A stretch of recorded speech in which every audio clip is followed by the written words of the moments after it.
Hello दोस्तों, आप सभी का स्वागत है हमारे यूट्यूब चैनल कविंदर भैया पर। आज देखेंगे हम कक्षा 6 अक्षरा इसके यानी कि हिंदी को पाठ 1 को देखेंगे। पाठ 1 का नाम है चीर महान। पाठ 1 के हम सभी प्रश्नों को इसमें जानेंगे और उनके उत्तर को साथ साथ देखेंगे। तो चलिए शुरू करते हैं।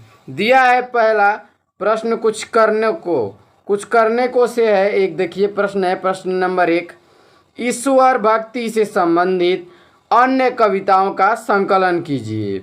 यानी कि ईश्वर की भक्ति से संबंधित कविता लिखना है। आप अपने इच्छा अनुसार भी लिख सकते हैं। ठीक, देखिए हमने लिखा है। आप अगर और कोई भी कविता अच्छी लग रही हो तो आप उसे भी लिख सकते हैं। चलिए देखते हैं। प्रार्थना। हर देश में तू, हर वेश में तू, तेरा नाम अनेक तू एक ही है। तेरे रंग भूमि यह विश्व धरा, हर खेल मेल में तू ही तो है। सागर से उठा बादल बनकर, बादल से गिरा जल होकर, फिर नहर बनी नदियाँ गहरी, तेरे भिन्न प्रकार तू एक ही है। हर देश में तू, हर वेश में तू, तू एक ही है। तेरा नाम अनेक तू एक ही है। चींटी सा अणु परमाणु बना, हर जीव जगत का रूप लिया। कहीं पर्वत वृक्ष विशाल बना, सौंदर्य तेरा तू एक ही है। हर देश में तू, हर वेश में तू, तेरा नाम अनेक तू एक ही है। यह दिव्य दिखाया है जिसने, वह है गुरुदेव की पूर्ण दया। टुकड़ा कहीं और न कोई दिखा, बस मैं और तू सब एक ही है। हर देश में तू, हर वेश में तू, तेरा नाम अनेक तू एक ही है। चलिए देखते हैं। ये तो इसका हो गया। आगे देख लेते हैं विचार और कल्पना से प्रश्न। विचार और कल्पना से प्रश्न दिया है। प्रश्न नंबर 1, संसार में मानव कल्याण के लिए कौन कौन से उपाय किए जा सकते हैं। यानी कि मानव कल्याण के लिए कौन कौन से उपाय किए जा सकते हैं। अपना विचार कीजिए। अगर आपको ईश्वर से संसार कल्याण का वरदान मिल जाए तो आप क्या क्या करेंगे। यानी आपको क्या क्या करेंगे अगर आपको मिल जाए कि आप कल्याण करें, ऐसा वरदान मिल जाए आपको ईश्वर से, तो आप संसार के लिए क्या क्या करेंगे। तो चलिए देखते हैं इसका उत्तर देखते हैं। ऐसे अनेक उपाय हैं जो संसार में मानव कल्याण के लिए किए जा सकते हैं। सबसे पहले हमें कुछ ऐसा करना चाहिए जिससे इस संसार में कोई भूखा न रहे। यानी कि सबसे पहला हमको यह करना चाहिए कि इस संसार में जो भी है कोई भूखा न रहे, सब का पेट भरा रहे, सबको भरपेट भोजन, पहनने को कपड़ा और रहने को घर मिले। इसके बाद दूसरा प्रयास यह होना चाहिए कि संसार में सर्वत्र शांति और भाईचारे का माहौल हो। यानी दूसरा प्रयास हमारा यह होना चाहिए कि संसार में प्रेम हो, आपसी प्रेम हो, कहीं झगड़ा ना हो, भाईचारा हो और शांति का माहौल हो, जिसके लिए सभी को मिलजुल कर प्रयास करना चाहिए। यानी कि मिलजुल कर रहने का प्रयास करना चाहिए। अगर हमें संसार के कल्याण के लिए ईश्वर से वरदान मिल जाए तब तो सबसे पहले मैं गरीबों, दलितों, शोषितों तथा वंचितों का कल्याण करना चाहूँगा ताकि उनके भी जीवन में खुशहाली आ सके और वे सभी क्या कर सके। देखिए उनके जीवन में क्या आ सके, खुशहाली आ सके। किनके? गरीबों को, दलितों के और शोषितों और तथा वंचितों के। ठीक ना। आगे देख लेते हैं। ताकि उनके भी जीवन में खुशहाली आ सके और वे समाज में सबके साथ मिलजुल के रह सकें। यानी कि उनके जीवन में खुशहाली आ जाए और वे समाज में सबके साथ मिलजुल कर भाईचारे के साथ रहें। ठीक है, आगे देखते हैं। हमारे समाज में बहुत विषमता आ गई है। अतः मैं प्रयास करूँगा कि समाज में समता आए। यानी हमारे समाज में क्या आ गई है, तो विषमता आ गई है, तो मैं प्रयास करूँगा कि समता आए। कोई गरीब न रहे, कोई भूखा न रहे, सभी सुखी एवं खुशहाल रहें। कोई किसी को न सताए, सभी मिलजुल कर रहें। चलिए देखते हैं प्रश्न कविता से। कविता से प्रश्न है 1 नंबर प्रश्न। इस कविता में आए सत्य प्राण शब्द अच्छे गुण का सूचक है और भय शब्द दुर्गुण अर्थात अच्छे गुण का सूचक नहीं है। यानी जो सत्य प्राण है वो अच्छे गुण का सूचक है और जो दुर्गुण है वो अच्छे गुण का सूचक नहीं है। इसी प्रकार कविता को पढ़कर इसमें आए अच्छे गुण वाले शब्दों और दुर्गुण वाले शब्दों की सूची बनाइए। सूची बना लेते हैं। चलिए अच्छे गुण में पहला सत्य प्राण, फिर महान, सौंदर्यपूर्ण, प्रेमी, हित, शक्ति, प्रकाश, अमर, दान, परित्राण और नवजीवन, ये सब अच्छे गुण वाले शब्द हैं। दुर्गुण वाले शब्द देखते हैं भय, संशय, अंधभक्ति। आगे देखते हैं प्रश्न नंबर 2।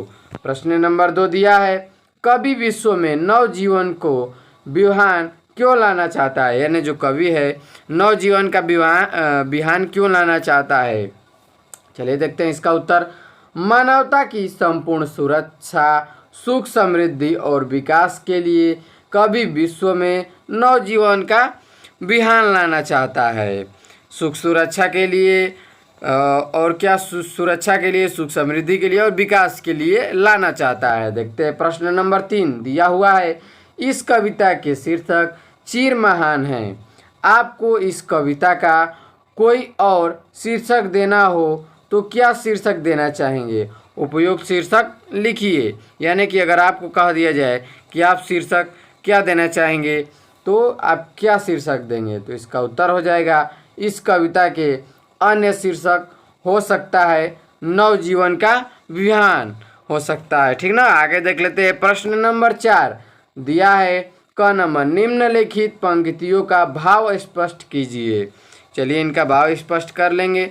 दिया है जग जीवन में जो चिर महान, सौंदर्यपूर्ण और सत्य प्राण। सौंदर्यपूर्ण और सत्य प्राण, इसका भाव क्या कह रहा है ये बताना है। जो संसार रूपी जीवन में दीर्घ काल तक रहने वाला, श्रेष्ठ, सौंदर्य से परिपूर्ण और हृदय में सत्य धारण करने वाला हो, इसका यही भाव है। आगे देखते हैं 2 नंबर। 2 नंबर दिया है जिससे जीवन में मिले शक्ति, छूटे भय, संशय, अंधभक्ति। देखिए इसका भाव क्या बोल रहा है। प्रभु से हे प्रभु मुझे ऐसी शक्ति दो जिससे मेरे अंदर भय, शक, संदेह और बिना सोच विचार के किसी के प्रति निष्ठा रखने की भावना का उदय हो। आगे देखते हैं ख नंबर। ख नंबर दिया है नीचे क वर्ग में दी गई पंक्तियों से संबंधित कुछ पंक्तियों का ख वर्ग में दी गई हैं। यानी कि जो नीचे पंक्तियां दी गई हैं उससे संबंधित ख में दिया गया है जो ख नंबर पंक्ति है, किंतु वे क्रम में नहीं है। वे क्रम में नहीं है, उन्हें क्रम में करना है। यानी क वर्ग की संबंधित पंक्तियां को सही मिलान करना है। एक भाषा में समझ लें तो हमको सही मिलान करना है। ठीक ना। तो चलिए देख लेते हैं। ये देखिए ये गलत दिया गया है, इसको सही करेंगे। पहले इसको जान लेते हैं। दिया है क में स्तंभ मान लीजिए चाहे वर्ग मान लीजिए। वर्ग क में दिया है मैं उसका प्रेमी बनूं नाथ। दूसरा दिया है मैं वह प्रकाश बन सकूं नाथ। तीसरा दिया है ला सकूं विश्व में एक बार। देखिए इधर दे दिया है मिल जाए जिसमें अखिल व्यक्ति, फिर से नवजीवन का विहान, जो हो मानव के हित समान। आइए देख लेते हैं इसका उत्तर। इसका उत्तर हो जाएगा पहला देखिए दिया है मैं उसका प्रेमी बनूं नाथ, जो हो मानव के हित समान। इसका इससे मिलान कर लेंगे, ठीक ना। देखिए 2 नंबर दिया है, मैं वह प्रकाश बन सकूं नाथ, मिल जाए जिसमें अखिल व्यक्ति। आगे देखिए 3 नंबर, ला सकूं विश्व में एक बार, फिर से नवजीवन का विहान। इससे हम मिला लेंगे। आगे देखते हैं, भाषा की बात से प्रश्न है। देखिए भाषा की बात में क्या बोला है, चीर शब्द का अर्थ है सदैव, यह महान के पूर्व विशेषण के रूप में जुड़ा हुआ है। इसी प्रकार चिर विशेषण लगाकर 3 नए शब्द बनाने हैं, यानी कि 3 नए शब्द बनाना है। जैसे कि दे दिया चिर, नवीन, ऐसे ही आपको 3 और शब्द बना लेना है। विशेषण के रूप में आपको क्या करना है, इसको प्रयुक्त करना है, यानी उपयोग करना है। तो चलिए देख लेते हैं, चिर युवा, चिर यौवन, यानी कि चिर यौवन, चिर आयु या चिरायु, इस प्रकार से लिख सकते हैं, या इसी प्रकार से भी लिख सकते हैं, चिर आयु। चलिए देखते हैं कि विशेषण किसे कहते हैं। जो संज्ञा या सर्वनाम की विशेषता बताए उसे विशेषण कहते हैं, यानी कि जो संज्ञा या सर्वनाम की विशेषता बताता है उसे ही हम विशेषण कहते हैं। जिसकी विशेषता बताई जाए उसे विशेष्य कहते हैं, यानी जिसकी विशेषता बताई जा रही है उसे हम विशेष्य कहेंगे। दिया हुआ है 3 नंबर में, दिया है क्रिया विशेषण वे शब्द हैं जो कि क्रिया की विशेषता बताते हैं, यानी जो क्रिया विशेषण हैं वो क्रिया की विशेषता बताते हैं। जैसे काला घोड़ा तेज दौड़ा, तो इस वाक्य में जो काला शब्द है विशेषण है, जो संज्ञा, यानी जो संज्ञा इसमें क्या है, घोड़ा, उसकी विशेषता बता रहा है। और देखिए, और इसमें क्या है, विशेषता बता रहा है तेज दौड़ा, यानी तेज दौड़ा, काला घोड़ा जो था कैसे दौड़ा, तेज दौड़ा। तो जो दौड़ा शब्द है वो क्रिया है, उसकी विशेषता कौन बता रहा है, तो तेज। कैसे दौड़ा, तो तेज दौड़ा, ये विशेषता बता रहे हैं। तो ये हो जाएगा विशेषण, यानी तेज जो है विशेषण हो जाएगा और दौड़ा क्रिया हो जाएगी। तो दोस्तों आज के लिए इतना ही, मिलते हैं इसकी अगली वीडियो में, तब तक के लिए जय हिंद।